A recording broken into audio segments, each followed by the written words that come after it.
Bad umpiring, bad bullpen pitching, and bad clutch hitting sink the Angels in a decisive seventh inning tonight.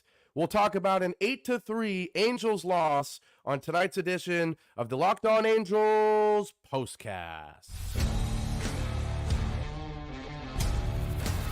You are Locked On Angels Postcast, part of Locked On Sports Los Angeles, on the Locked On Podcast Network. Your team every day. Just like the intro told you, this is the Locked On Angels Postcast coming at you live, as always, after every single Angels game, right here on the Locked On Los Angeles YouTube channel. As always, Daniel here right away. Shout out to you, you're fan of the night, because you continue to show up every night. But you know who does not continue to show up, or who continues to not show up? The Los Angeles Angels, at least when it comes to hitting the baseball. Hello, Halo Nation. Hello, Halo hopefuls, and welcome to the latest edition of the Locked On Angels Postcast. As always, I'm your host, Gavin Carlson. 4 years, not one, not two, not three, but four, as a credentialed journalist here in the Los Angeles area, specifically covering UCLA sports for the Daily Bruin. But of course, I'm here. It is now Postcast 8. The Angels fall to 2-6 in postcast games, and this one really was decided for the most part in one inning. On today's show, we will talk about that decisive 7th inning, which included a whole lot of runs for the Yankees and not enough for our Halos. We'll also discuss an awful Angels lineup, who I guess, showed up a little bit in that 7th, but otherwise was basically non-existent. And we will close off today's show on a positive note, talking about a surprisingly good start from Patrick Sandoval at home. But before we jump into any of that, a quick shout out first and foremost to everybody watching either live or after the fact, both on the channel and wherever you get your Angels podcasts on the Locked On Podcast feed. But also shout out to tonight's sponsor, Game Time. Game Time is the sponsor of today's episode, and Game Time is the app to buy sports tickets. Download the Game Time app, create an account, and use code LOCKEDONMLB for $20 off your first purchase. Terms apply. And let's jump right into this one, because it really came down, I don't want to say strictly came down, because of course there were 8 other innings, but it came down to the 7th inning, because outside of that, the Angels lineup did not show up. Just one hit. It happened to be a home run. Thank you, Logan O'Hoppe, in the 2nd inning, and the Angels jump out to a 1-0 lead against Carlos Rodon. Other than that, the Angels, no hits, no walks, no base runners until that 7th inning.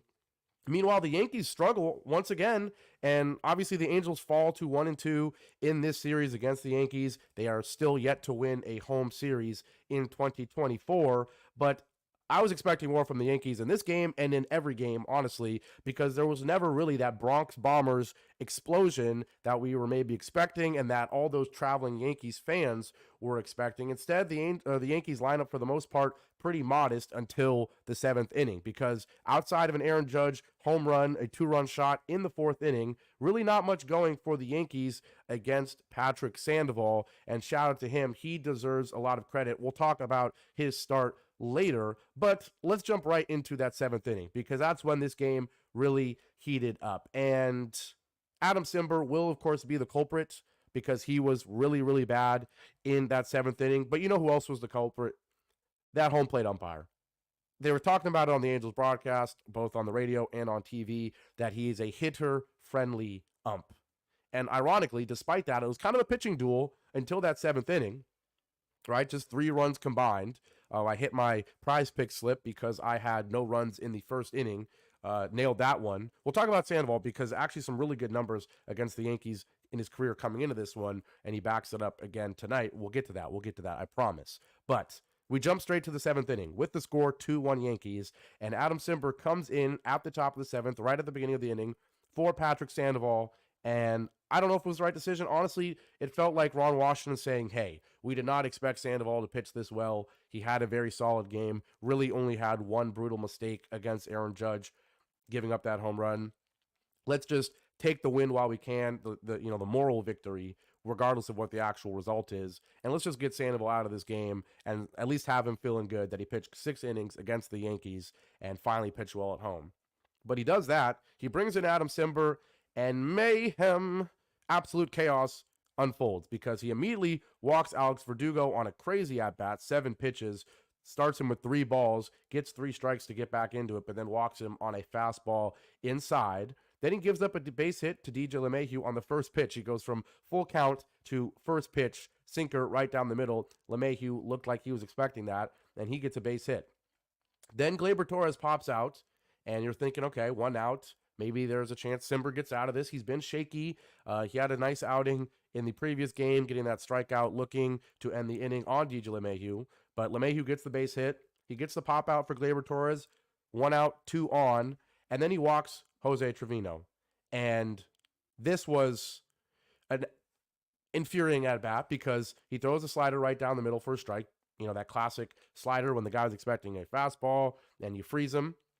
And then he throws a sinker that I don't have it ready to show you on the screen. I highly recommend you right now, if you haven't already, go to the MLB app or go to MLB.com, pull up MLB Game Day, and look at the pitch sort of, the tracker, the pitch tracker. It has the strike zone right there if you somehow don't know what I'm talking about. And look at some of the pitches that are called balls in this inning. Because Adam Simber on 0-1 to Trevino throws a sinker that is not even close to being a ball. Not one speck of the ball icon is outside of the zone, and it's called a ball. So it should be 0-2 with runners on the corners and 1 out. And you're talking about a sinker or slider that could easily be a double play against a catcher, or maybe it's a strike 3 and you're getting out of the inning and keeping this game at 2-1. But instead, a sinker right in the middle of the zone is called a ball because anything even remotely close to the knees was a ball tonight. And then pitch 3 is a sinker that was outside, very much so. But then pitch 4 is a sinker that, at least on that MLB icon, is catching the outside corner. But of course it's called ball 3. And he goes from 0-1 to 3-1, despite 2 pitches probably being a strike, one of them being a no-brainer strike. And then he absolutely, just spikes a sinker on 3-1 to Trevino to load the bases. I'm going to partially blame Adam Simber, of course, because some of those pitches were not even close. But there were 2 that should have been strikes, and the entire at-bat looks different. But wait, there's more. Because in the next at-bat, against Cabrera, the 9-hitter for the Yankees, who I don't even know, well, we'll check his average later, but it's not good. And he starts him off with a slider that's nowhere near. That's fine, 1-0. He throws a slider right down the middle for strike 1. He felt like he had to throw the ball right down the middle to get a strike tonight. And then a 4-seamer outside, not even close. That's fine. It's 2-1. 2-1. You've already gotten screwed in the previous at-bat if you're Adam Simber. And he throws a fastball right at the knees. At least half of the ball is in the strike zone here on MLB.com. And it is called a ball again. And I know you weren't getting the pitches at the knees most of the night, but that doesn't mean that they shouldn't be called strikes. Clear strike 2 should be 2-2, but again, instead it's 3-1. The previous at-bat should have been 1-2. Instead it's 3-1. This at-bat should be 2-2. Instead it's 3-1. And then he throws a fastball that's even lower. So, of course, you're not getting that call, and he walks in a run. Now, I'm not going to give him a pass there for throwing that pitch on ball 4 to walk in a run. The Cardinals sin that the Angels committed multiple times in this series, walking in a run. I don't know what's up with them in that. But obviously, if you're hearing anything I'm saying right now, the bad home plate umpire really influenced those 2 at-bats to not only load the bases, but then walk in a run. But then there's more. There's more. And luckily this time, not really any bad calls, but Simber walks in another run. And this time it's Volpe, and he starts him off with a strike on a slider that honestly was not a strike. And the funny thing is Tim Salmon on the radio broadcast goes, oh, come on, don't give us the makeup call now, right? Like, don't give us the makeup call now. Call the strike on 1-1 2 at-bats ago, or call the strike on 2-1 the last at-bat, instead of putting Simber behind in both of those at-bats. But then, ironically, he gets a strike 1 on a pitch that's well inside, like 6 inches off the plate. Then he throws a couple balls. Then he gets a couple calls, not to rhyme there on purpose or anything. And then on 2-2, he throws back-to-back balls to walk Volpe and walk in another run. And once again, Simber does not deserve a pass for that. It is still probably a D- performance from Adam Simber. But the only reason it's not an F- is because of some really bad umpiring from the home plate umpire. And then from there, the game is blown open because after walking in 2 runs, Jose Suarez comes in for Adam Simber. And shocker, shocker, shocker, breaking news here on the Locked On Angels postcast. If you put Jose Suarez, against Juan Soto, bad things are going to happen. Wow, that's quite surprising, I know. Not to be Mr. Sarcasm over here, but I think everyone knew that the way that inning was unfolding, 2 runs on 2 walks seemed too generous for our Angels, especially at home. Disaster was on the way, and surely enough, disaster is on the way because Soto, on the first pitch of Suarez's outing here tonight at Angel Stadium, throws a cutter at the knees. It's not a terrible pitch, but Soto's ripping fastballs, and first pitch, the reliever with the bases loaded is going to come in and try to throw a meatball to get ahead in the count, especially the way the balls and strikes have been called tonight. So Soto walks up, being one of the best hitters in the world, who I don't know if he's worth $500 million, but he's worth something for sure. And he walks in and immediately knows he's getting a meatball on the first pitch, and he rips it. Absolutely rips it. 103.7 exit velo, and he rips the ball. A sharp ground ball into right field that scores Trevino, it scores Cabrera, and it scores Volpe. It empties the bases and blows this one open. Once again, what could have been a, much different inning if a couple pitches are called differently turns into 2 walked runs by Adam Simber and then a first pitch bases clearing triple from Juan Soto. And then eventually, Suarez gets out of it. He strikes out Judge. He strikes out Stanton, who I think has had an awful series. But it didn't really matter at this point because the Yankees put up a 5 spot in the top of the 7th. Took a while to talk about that because there was way too much going on in that inning. Once again, you're listening to Locked On Angels Postcast. After we take a break, I'll tell you what happened in the bottom of the 7th inning because the Angels looked like they had a rally of their own, and to some degree they certainly did, but it was not good enough because the Angels lineup, breaking news, and this is the least breaking news you'll ever hear, the Angels lineup, especially at the bottom, is really, really bad.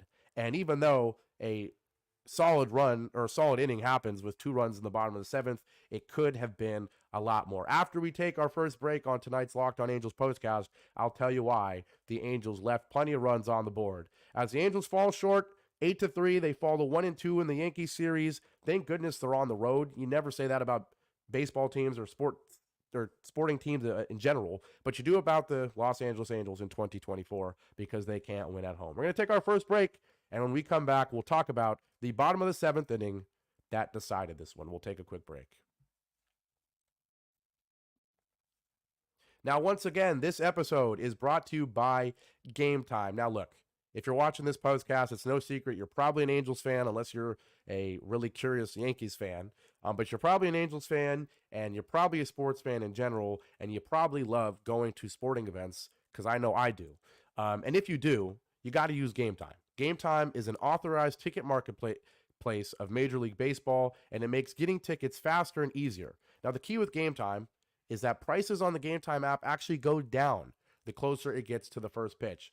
Growing up, I actually, if I haven't told you yet, I grew up in the Bay Area, and for me, it wasn't Angels games. It was me going to Giants games at AT&T Park, now Oracle Park. Don't get me into that. But there was no better feeling then, especially in the summer when I wasn't in school, whether it was in middle school or high school. Summertime, not in school. You wake up not knowing what you're going to do on a summer day, and then suddenly at like 6 p.m., you decide, you know what? I'm going to check the Game Time app, and I'm going to see what amazing low price I can get to suddenly go to the game.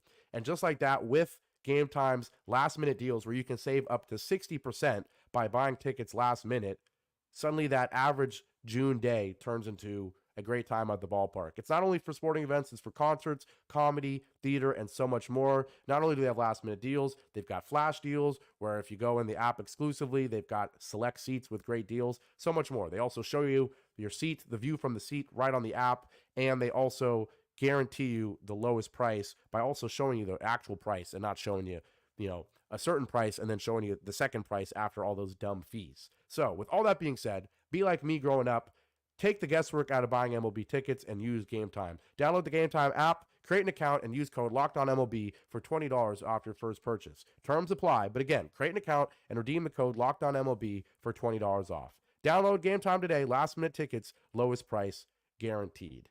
And today's show is also brought to you by FanDuel. Now, look, it's winner take all time in the NBA and NHL, and FanDuel is giving you a shot to bring home a big win of your own. Like, now, it's no secret. If you listen to me, you know that I love fantasy sports. I love betting on sports, and that's why FanDuel is one of my favorite places to go. It's my favorite place to go if I want to bet on sports. And I know it's not legal in California, but if you're ever out of the state, you got to use FanDuel, especially right now, because new customers get $150 in bonus bets with any winning $5 bet. One more time, that's $150 to bet on spreads, money lines, player props, and more. So visit FanDuel.com/LockedOnMLB and make every playoff shot count. FanDuel, America's #1 sportsbook.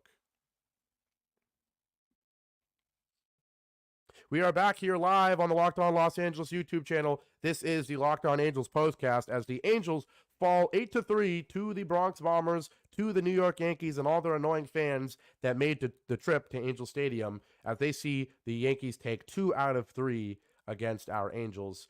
We already discussed the top of the 7th inning where the Yankees, I wish it was the Angels, the Yankees put up a 5 spot and go ahead, 7-1 at that point.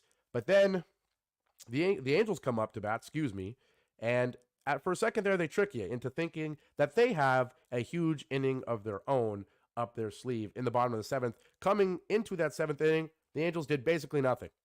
Literally 1 hit. Happened to be a Logan O'Hoppe home run.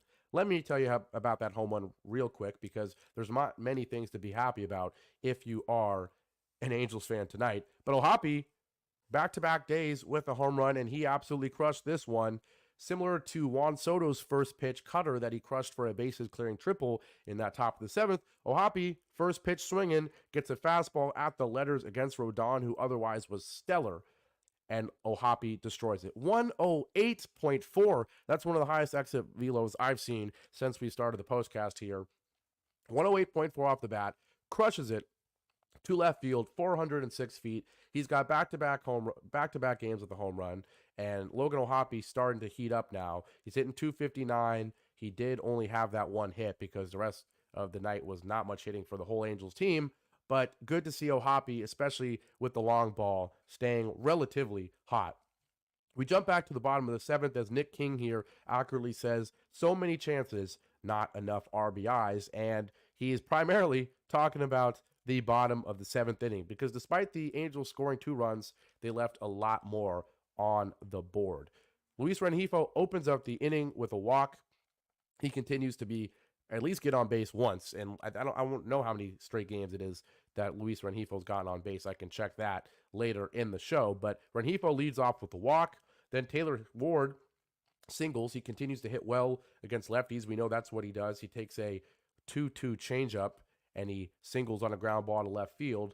And then Kevin Pillar comes up, and quick shout out to my prize pick slip. I don't want to get into it too much, but I did hit my prize pick slip today. If you remember, I believe 1-3 with my prize pick slips, but today, I already mentioned I had a no-run first inning, and that hit because we'll talk about it in the third segment, but Patrick Sandoval came into this one with really good stats against the Yankees, and he kept those going, and just about anybody has good stats against the Angels right now, so I was going to put my faith in Carlos Rodon as well. But the no-run first inning hits, and the other thing that hit was I had Kevin Pillar over 1.5, a combination of hits, runs, and RBIs, and he did it all on one swing right here with both Rengifo and Ward on first and second. Pillar takes 2 strikes. He swings and misses on a slider inside, not really close. Then he takes a called strike at the knees. How ironic. If you're listening to any part of this postcast, you know why that's ironic.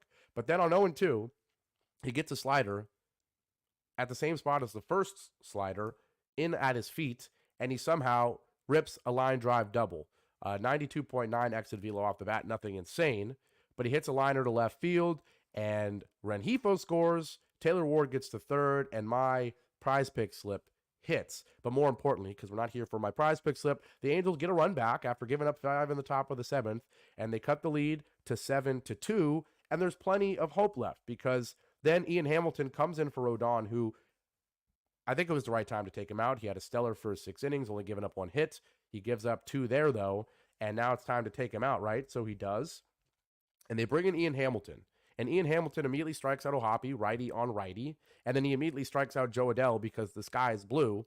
And Joe Adell strikes out every time he steps up to hit, at least right now. So back-to-back strikeouts on Ohapi and Adele, and suddenly you're thinking, all right, the rally was really just one run, despite having 3 base runners to start the inning, including an RBI double. But then Zach Neto walks, and then a little cat and mouse game happens because the Angels decide to pinch hit Cole Tucker, because once again, the sky is blue and Cole Tucker can't hit anything. He could not hit a beach ball right now, like Joe Adele.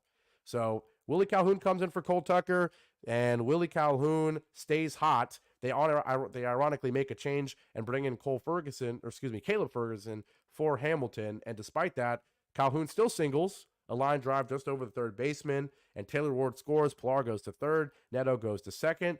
Calhoun loads the bases, knocks in another run, and with 2 outs, the 2-out rally looks like it has started, right? You're thinking, oh, yes, Willie Calhoun continues to be a, at times, clutch veteran hitter, just like Pilar was earlier in the at-bat. Some of the young guys, like Neto, able to get on base in creative ways.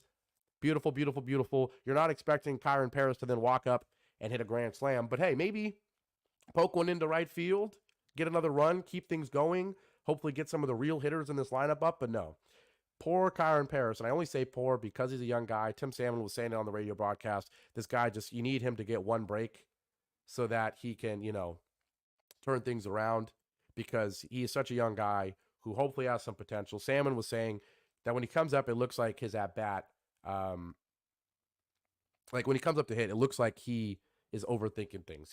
Salmon says, Paris has got a perfect swing, a perfect approach. It's all a little too perfect, and he's always a tad late. Just go up there and swing the bat.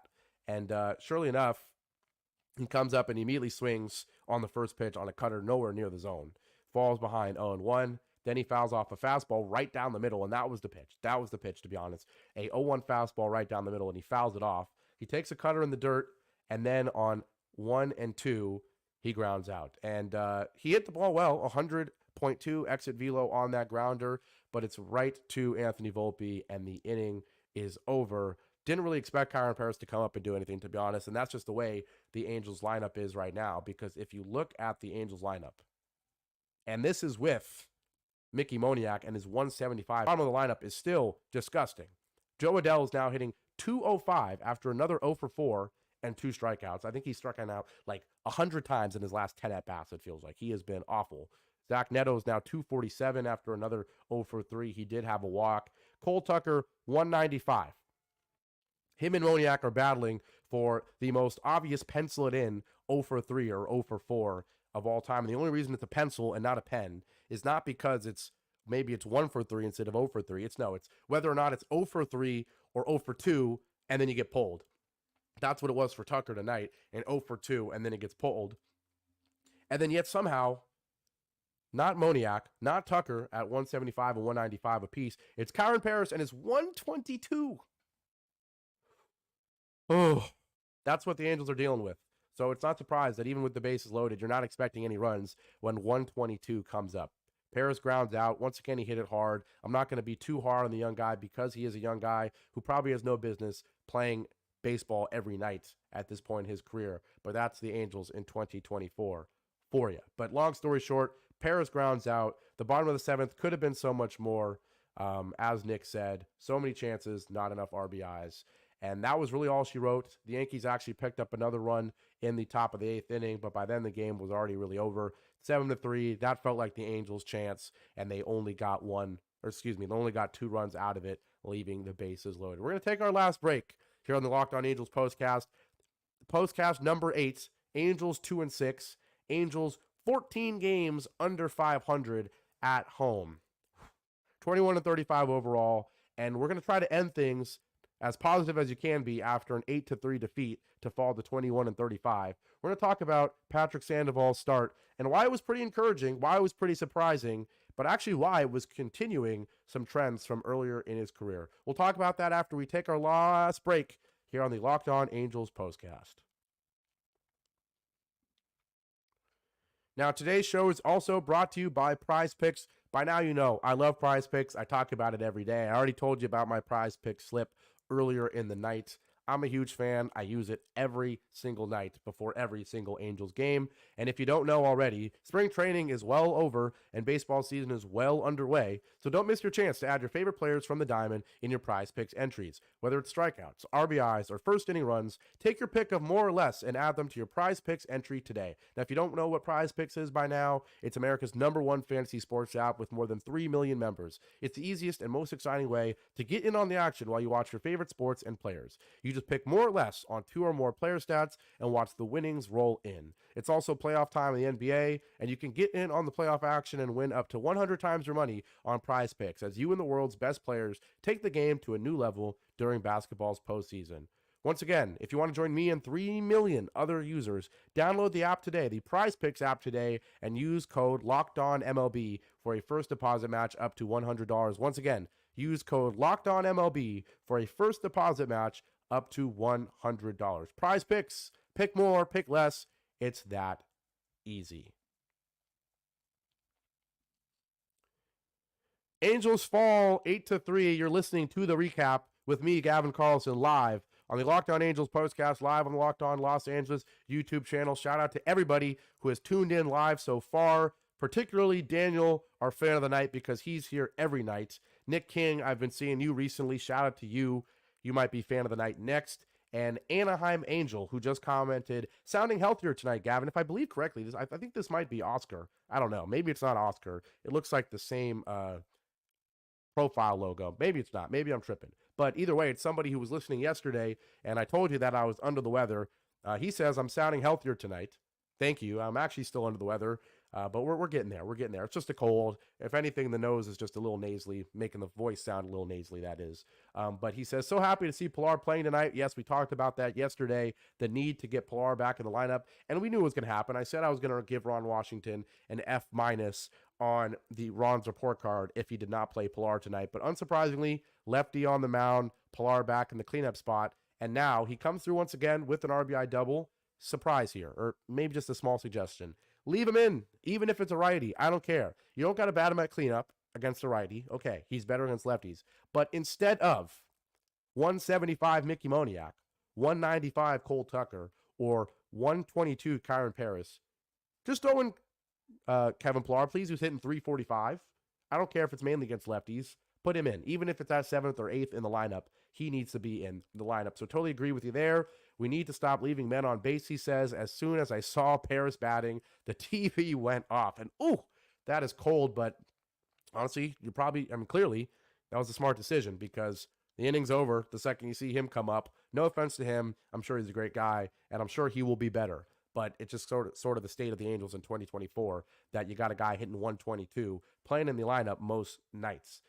Thank goodness Zach Neto's elbow injury wasn't serious because we'd literally be seeing Kyron Paris every night alongside Cole Tucker, alongside Mickey Moniak, and I would turn the TV off, even though it's my job to watch the game. But yes, totally agree with you there. Shout out to the comment. Shout out to everybody here as we're wrapping up tonight on the Angels Postcast.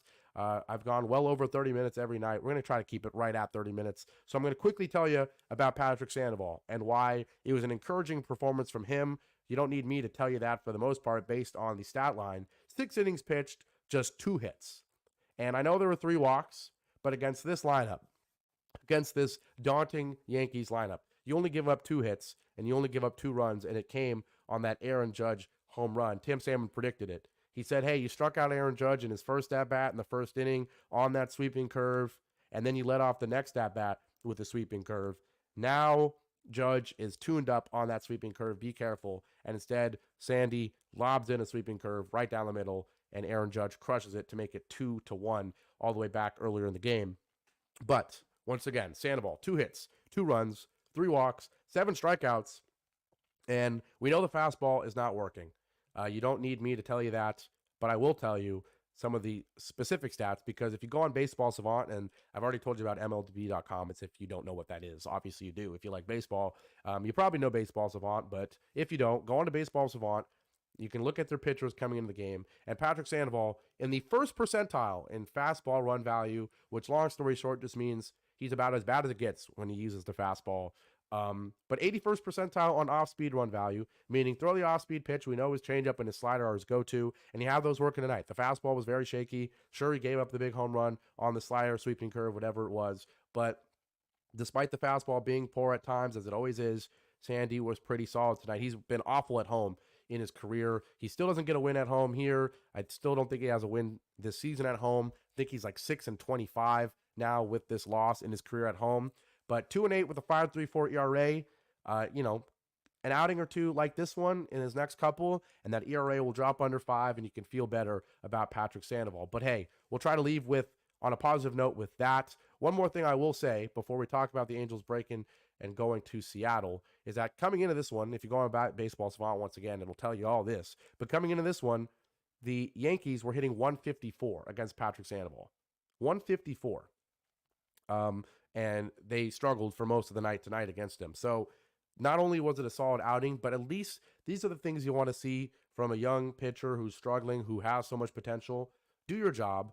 And if your job has been working on the changeup and the slider, not forcing the fastball, he did that tonight. And that's what it worked against the Yankees in the past. That's what worked again tonight. And that's what you want to do. The same way when Soriano pitches, you want to see him just throw strikes because his stuff is electric. You want to see Sandy do what he does, or do what he does best, and that's the changeup and the slider.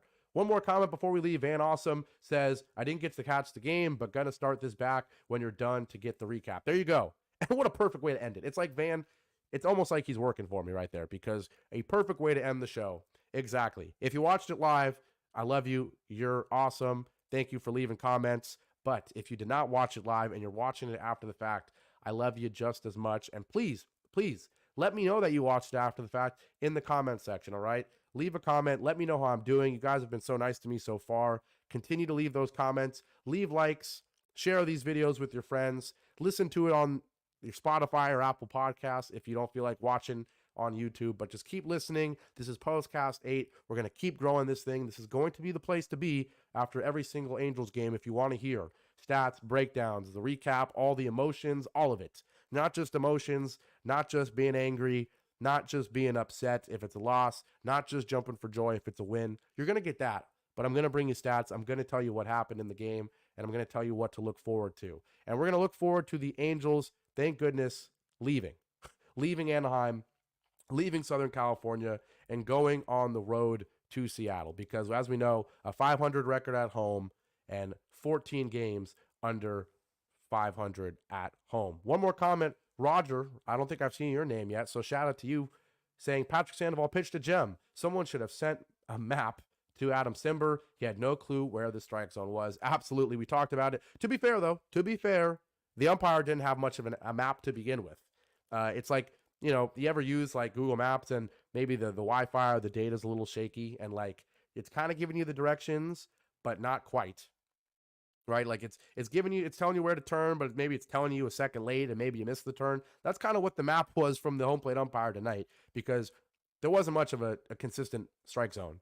So yeah, Simber could have found the strike zone a lot better. The umpire also could have called a lot more strikes. I'd say F performance from the umpire, D- performance from Adam Simber, but basically an A- performance from both Rodon and Patrick Sandoval. One more comment. Van Awesome says, whoa, a division game. Hot damn, we're going to get a sweep. Yeah, for real. The Angels, if I remember correctly, are 4-2 against the AL West. That's right, because of their performances against the Rangers and Astros on the road. The Rangers and Astros, excuse me. But yes, this is the only way the Angels are able to win games in 2024, apparently. Two things. Go on the road and play a division opponent. And we get both of those starting tomorrow. So, for Gavin Carlson signing off tonight, this was the Locked On Angels Postcast. As always, come here after every single game. I'll be here tomorrow night on a Friday night, like I said, on the road against a division opponent. So I'm predicting it right now. I'm calling it right now. The Angels are going to win. And when they do, spend the post game, spend those 35, 40 minutes after the game with me right here on the Locked On Los Angeles YouTube channel. But for now, Angels fall 8-3. They fall to 21-35, 14 games under 500 at home, but they're going to turn things around tomorrow, and you heard it from me first. For now, Halo Nation, so long, and I'll see you tomorrow. Take care.